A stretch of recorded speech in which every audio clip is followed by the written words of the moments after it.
Well, it really is fantastic to be here. I've never been to Aberdeen before. I had no idea how absolutely beautiful the countryside was. I came in yesterday morning. It was, I'm told, a bit dreichy. Not quite sure what that means, but there it was. But still, very beautiful place. And been talking to people from around the town and trying to understand a little of the many exciting things that God seems to be doing in this city. One of the things I didn't mention when I was asked a couple of questions about my life that I think I need to confess to you before we go any further is that I used to work in advertising. So you can trust every word you hear from me today. I have to confess too that I absolutely loved it. I loved the people, the creativity, the pace, and the lunches were really quite fantastic. And this afternoon I want to look at an overall question which I'm sure is on your hearts. The question, if you like, of how can we reach the UK, or more particularly, perhaps, how can we reach Scotland? A mission question. And look at it particularly as it relates to Encounter's focus on discipleship. Now, clearly, you can't do everything in a short time. So I want to just offer you, for your consideration, a little piece of the jigsaw as we, in the London Institute, see it. I'm going to suggest that there are two key barriers to our effectiveness in mission today in this land. And the first is a theological barrier, a way of thinking, if you like. And the second is a method barrier, a way that we do things. And before I go any further, I want to tell you just a little bit about the London Institute, because I think it's relevant to what I've got to say to you this afternoon. When I'm asked about the London Institute, I often use the example of somebody who is widely regarded as the most admired person in post-war British culture, somebody guaranteed to save the world once every 3 years. And that, of course, is this man, Bond, James Bond. Now, as perhaps you know, James Bond isn't widely acclaimed in Christian circles for reasons which may be apparent to you, though I think I would submit to you that there is hardly a man here today who has not at some point in his life imagined himself to be Bond, James Bond. Though, if truth be told, most of us are a little bit more like Johnny English, sort of. I thought I'd get that impression over to begin with, because you will realise that actually I am Rowan Atkinson in my spare time. You do wonder why he's not making many television programmes, now you know. Still, Bond has many qualities to recommend him. He is courageous, persevering and resourceful, always the master of technology, never its slave. He is decisive and patriotic. He may, like Samson, sleep with the enemy, but unlike Samson, he never gives away secrets critical to national security. He is strong, agile, multi-skilled, intelligent, witty, cultured and honest. And as one rather honest woman screamed out at one particular event, he's also gorgeous. He's also, unfortunately, a male chauvinist pig, an emotional desert, and a spiritual black hole. But apart from that, when James Bond goes on his missions to save the world, 5 things are true. He's properly briefed, he's properly trained, he's properly resourced, he's properly supported, and he is properly commissioned. He is sent out, is he not? Licensed to kill, if you like. He is sent out for his mission in the world. And when we overall, and I'm not projecting anything on any community here, on any individual here, but when we in London Institute ask nationally, do research nationally amongst adult Christians today, and we ask them, do you feel yourselves to be properly briefed, trained, resourced, supported and commissioned for your role in the world? On the whole, they say that they are not. And that's why John Stott, founded the London Institute, because he saw with great clarity that somehow the Church of God was not able, and the theological colleges serving him, somehow we were not able to take this living word of God and connect it to our real everyday lives. And so we now have an institute trying to address those issues with a number of people, and if you want to have a look at some of that stuff, then there's a stand outside and ways to connect to us. Now this issue of are we actually equipped to live our lives today became more sharply clear to us a couple of years ago when we did some research amongst 750 Christians across the nation, primarily from an evangelical stable in something called Imagine How We Can Reach the UK, what the people said. And what the people were saying to us was, yes, that they were finding it difficult to share their faith. And we sort of knew that. But what we didn't know was that the vast majority of people were actually saying, we're actually finding it difficult to live our faith in this culture.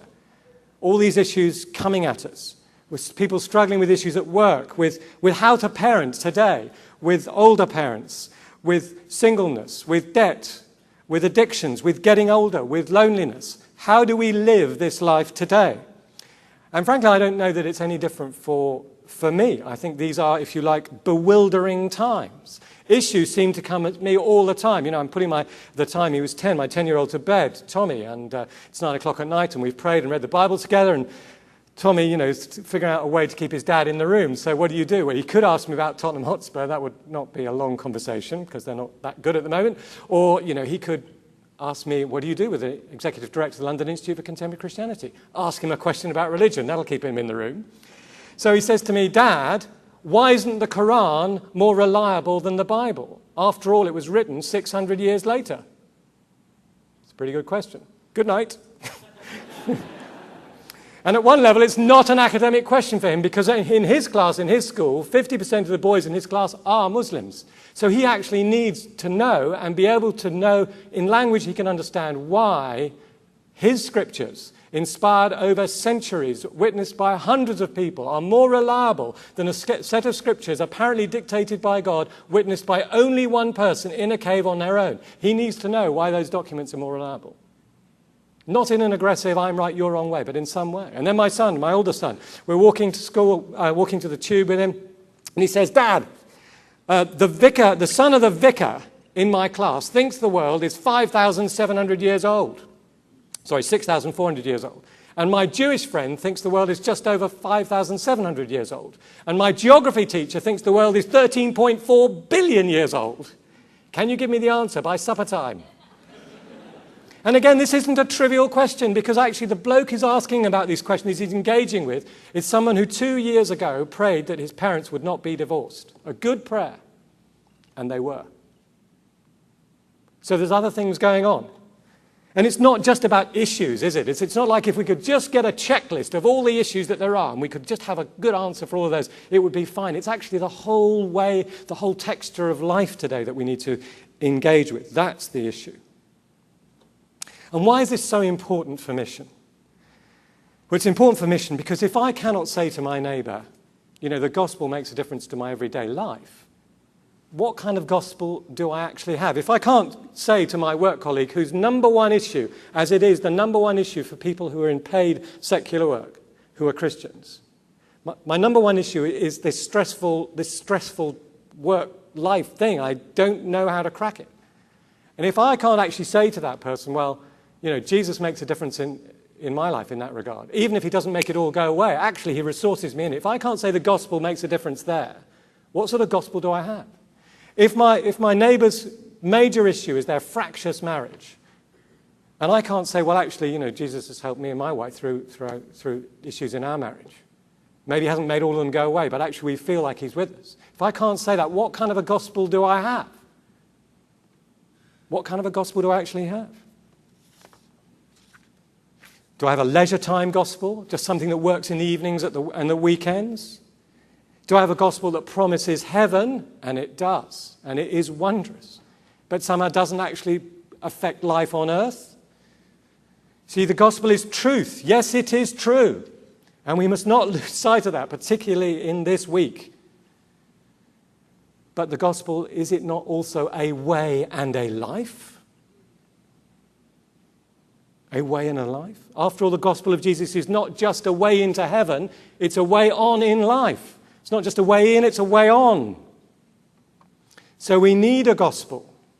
We need a gospel that is not only true, but that has power. As Paul says, it has power unto salvation. And he meant much more than just getting into heaven by the word salvation. And what's interesting is, of course, what are people in our culture yearning for? What are the deep yearnings? And we've done quite a bit of research on this. And, you know, I simplify it, if you like, and I hope not to the point where it's not useful, in 4 words. Authenticity, adventure, or agape or acceptance, love, if you like, quadruple A Christianity, for those of you interested in batteries. That's what people are looking for. Authenticity. People are looking for something or someone who is actually authentic, who is trying to live a consistent life, who's actually the same Monday, Saturday, and Sunday, who's actually the same essentially in the morning and in the evening, who isn't living 3 lives. And, that sounds such a burden, doesn't it, in a way, because we've failed. But actually, people who don't yet know Jesus do not expect us to be perfect. They don't expect us to never lose our temper or to never use, a bad word or to never be disappointed or to never be afraid of something. What they expect us to do is to deal with it in some way. When we make a mistake, to say sorry. When we lose our temper, to say sorry. To deal with it in an authentic manner. And people are looking for adventure. Adventure. Some great cause to give their lives to, beyond a slightly better paycheck. I don't know how many of you watched Doctor Who or watched the last series of it. And towards the end of the first series, at least, there was a moment in it where Rose Tyler, who is the Doctor's assistant, and the person, in a sense, we're meant to identify because she's fully human, and she thinks that she is never going to travel in the TARDIS again, that she's never going to do any of this space travel thing, and she's sitting in the cafe with her friends eating chips. And she says, is this it? Is this my life now? I go to work, I have chips, I go to work, chips, work and chips. And our friends say, well, isn't that what we all do? And then this is what she says afterwards. She says, it was a better life. I don't mean all the traveling and seeing aliens and spaceships and things. That don't matter, she says in her sort of false Cockney voice. That don't matter. The Doctor showed me a better way of living your life. You don't just give up. You don't just let things happen. You make a stand. You say no. You have the guts to do what's right when everyone else runs away. Now, is that a life worth living? Is that what we want for our young people today? The 600 or 700 who were there last night, isn't that something worth living for? I wonder if that's what we're offering. Does the Lord of time have more to offer than a Time Lord? And people are looking for awe, some sense of the transcendent. This is not a secular society where no one is yearning for spiritual connection, as I'm sure you know. And they're looking for agape, for love, for some acceptance, for somebody to actually listen to them for 5 minutes, really listen. There are millions of people in a very lonely culture who are just yearning for someone who will listen to them for 5 minutes. A smidgen of kindness, a smidgen of generosity, if you like, in our land. I wonder what great adventure we set before our people. You see, the interesting thing is that the people of God are yearning for exactly the same things. What is the great adventure of the gospel that we set before young people, before middle-aged people, before old people in our contexts?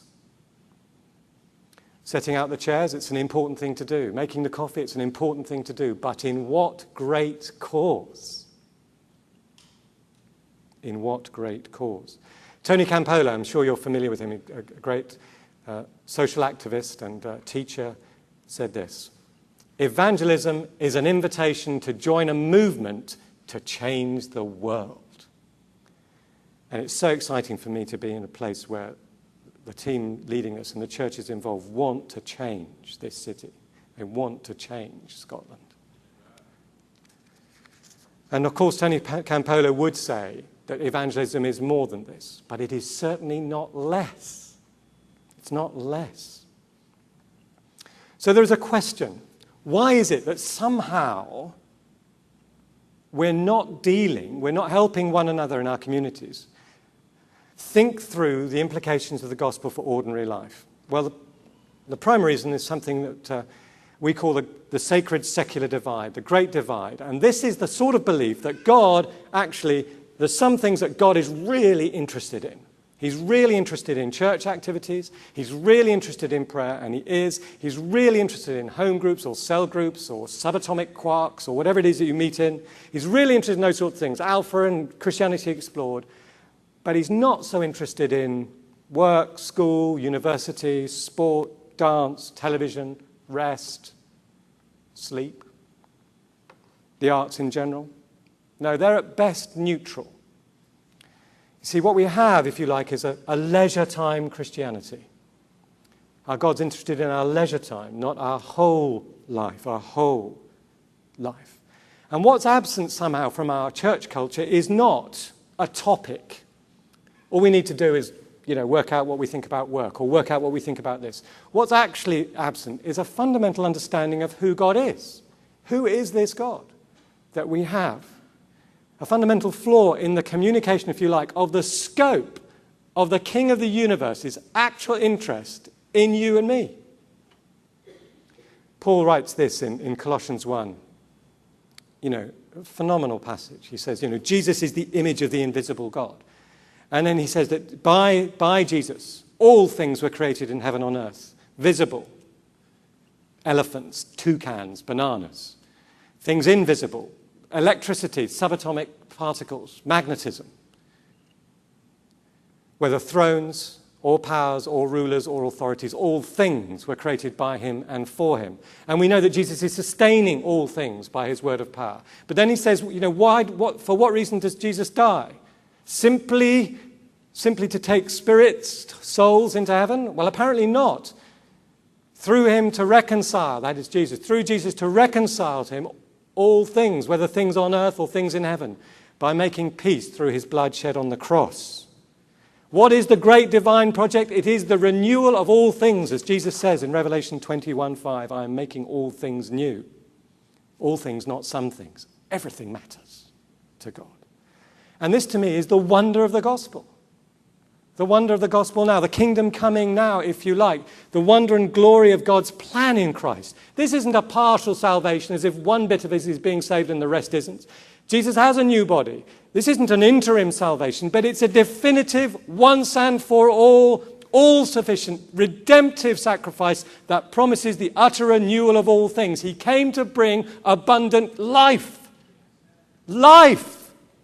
And that abundant life is not some ethereal, disembodied life in the spirit that we only experience in church or in the cloister or when we're out, climbing the hills. It is meant to be expressed in all of life, the everyday realities of limitation and of suffering in the flesh.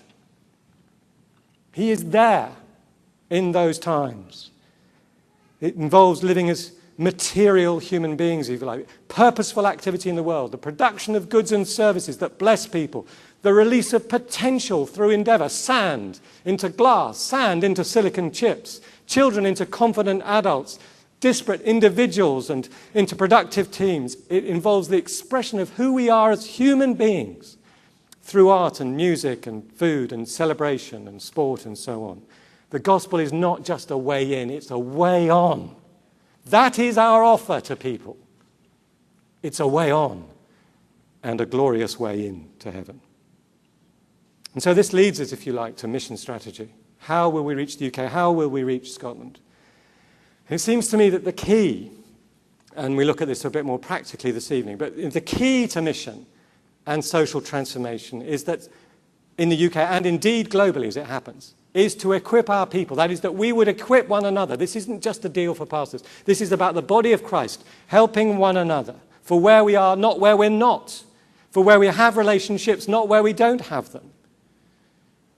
And this applies as much to kids in inner city schools as it does to adults in workplaces.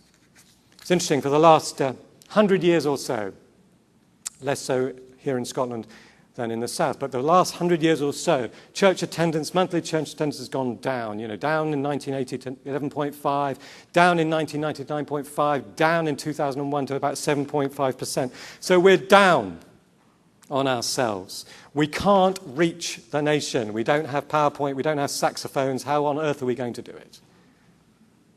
But you see, the moment you stop asking how and you ask who, the moment you ask who, the whole picture begins to change.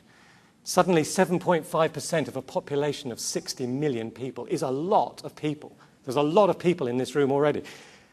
That's 4.5 million people.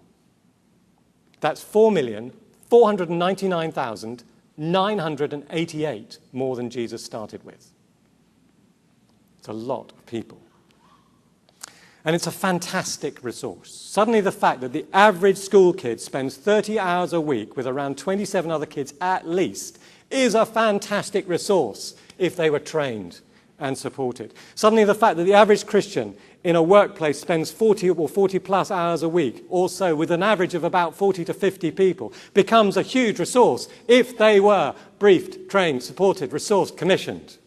Suddenly the fact that somebody going up to a school gate, a mum or a dad going up to a school gate for the first time with a child at the age of 6 and realizing for the next 6, 7 years they're going to connect with 27 or 28 or 29 sets of parents around really significant issues is a huge resource. We have the relationships in place already to reach this nation.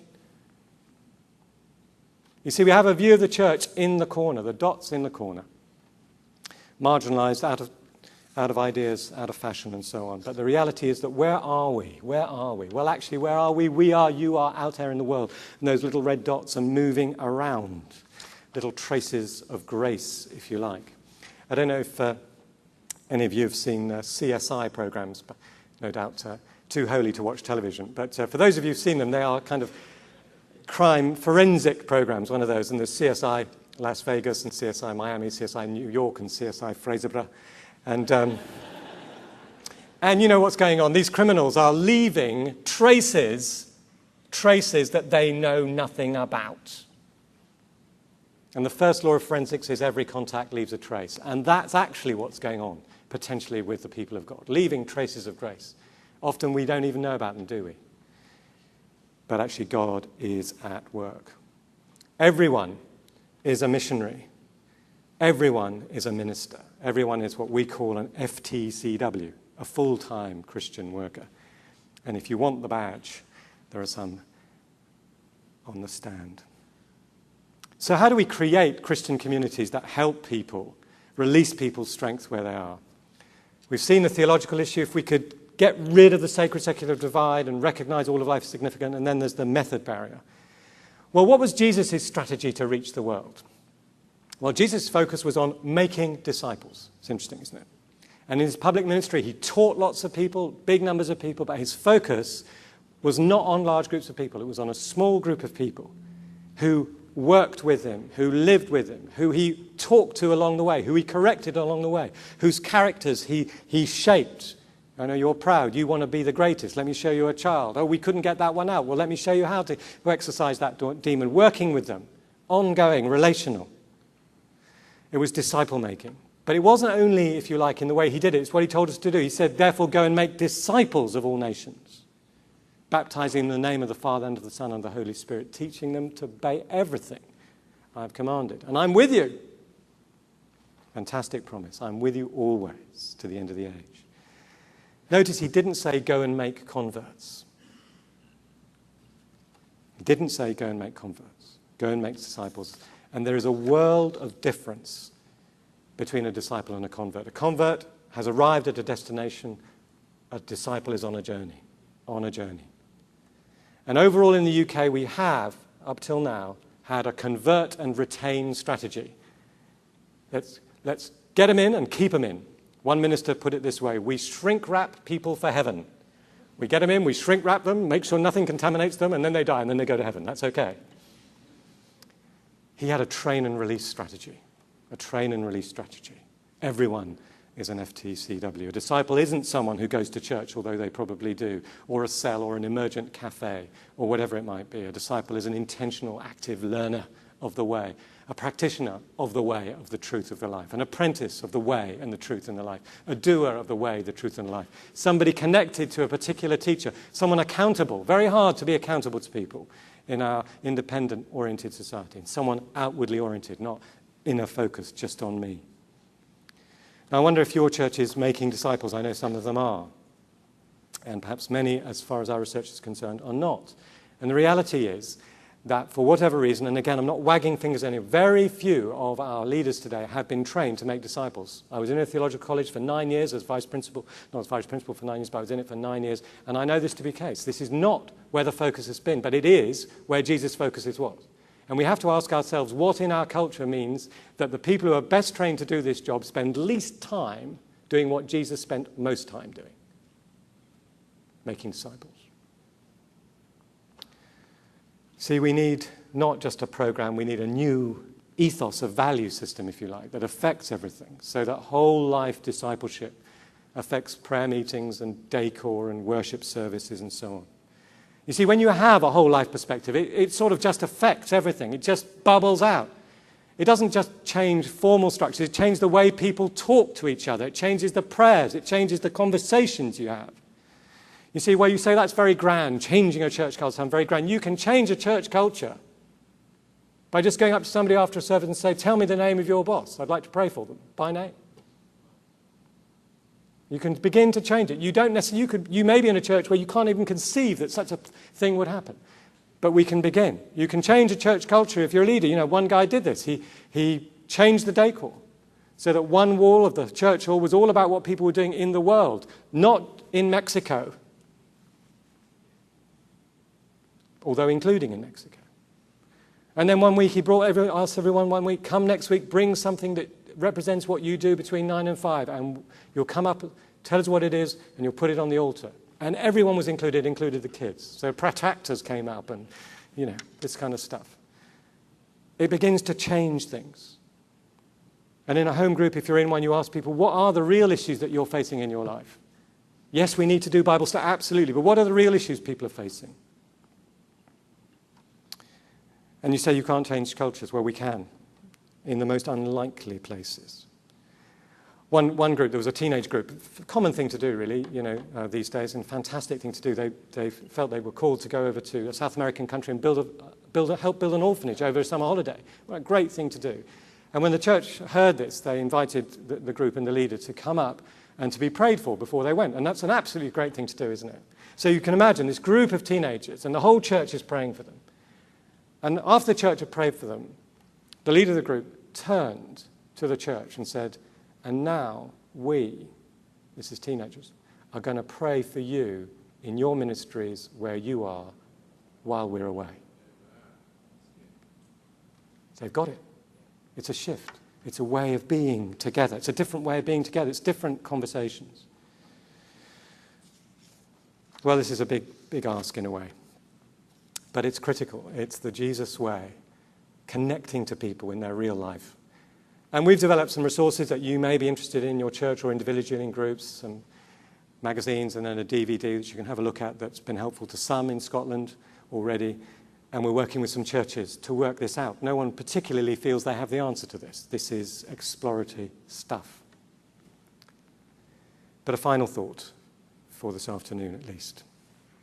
The dominant metaphor for being a Christian in the world in the 20th century, when I grew up as a Christian, if you like, was the idea of being salt and light. And a salt preserves. It stops things going bad. You know, it pervades society and it stops things going bad. John Stott said, you don't blame the meat for going bad. That's what meat does. You blame the salt for not being there. It's a hard word. It's not an easy word. It's a hard word. And then there's light, exposing, but also being a model of something different. But there are other metaphors, aren't there, for what it means to be a Christian, for what the kingdom of God means. There is the metaphor of the mustard seed. The kingdom of heaven is like a mustard seed. So small you can't see it. And it grows into something and the birds of the air come. In other words, a way of doing things that seems trivial to you, like taking a cake into the office or something every Friday. And the woman who took the cake into the office, you know, didn't think she was necessarily going to change the world. But when the people saw this cake on Friday morning, it was like, you know, some alien from outer space had arrived and was smiling at them. Ooh. And the next week, some non-Christian baked a cake and brought it in. And the next week, and the next week. And then they started to do nostalgia sweets, you know, sherbet fountains and, you know, those little spaceships you stick your finger in. Obviously, you never had this stuff, but... And it wasn't just a calorie count that was going up. There were all these stories. Do you remember when we were young and we used to throw, you know, rocks through the windows? Or do you remember, where did you get that recipe from? My great-great-great-great-grandmother who came over from Moldova in 1432 and worked, you know, lived 150 years and fought with William Wallace. You know, that's where it came from. And people are connecting in a whole different way for just 10 minutes a week. And actually it helps work. Little mustard seeds of things that transform environments and somehow are infectious. And then there is another metaphor. What does Jesus say? Jesus says, the kingdom of heaven is like a woman. Or rather, it's like some yeast that a woman took. And she mixed it in a large amount of dough, 22 liters of dough, until it pervaded all the dough. And what is this a metaphor for? Well, it's a metaphor, firstly, for what actually happens. What is God's vision. What does he want for us when we accept Jesus and the Spirit begins to do his work in our lives through the Word and through people and so on? What happens? What he wants is that every aspect of our life will be transformed. Not just that one bit of the loaf would be leavened, but the whole loaf would be leavened. Not that just one lovely slice here. It's whole loaf Christianity, if you like. Every aspect, our mind, our will, our emotions, our priorities, and so on. But there's something else. It's a metaphor for what we are called to be in the world. You see, salt stops something going bad. Light exposes as a model. But yeast transforms. You take a lump of dough and you stick a David Beckham haircut on it and put it in the oven and it's still a lump of dough. You take a lump of dough and you put a Victoria Beckham dress on it and it's still a lump of dough. You take a lump of dough and you put a Nike logo on it and you can charge £53.50. Actually, nothing. It doesn't. You add yeast to the dough and it looks good, it tastes good, and by golly, it does you good. Yeast is an agent of transformation. And we, the people of God, whether we're in a retirement home, whether we're in a classroom, whether we're in a workplace, whether we're in a home with 4 children under 6, we are called to be agents of transformation of the great God, King of the universe. Well, tonight we'll look a little bit more at what that might mean in some contexts. But for now, may the Lord give you wisdom and strength to see, individually and together in your communities, how this wondrous whole life gospel might impact you and the communities that you're in. For his glory may it be.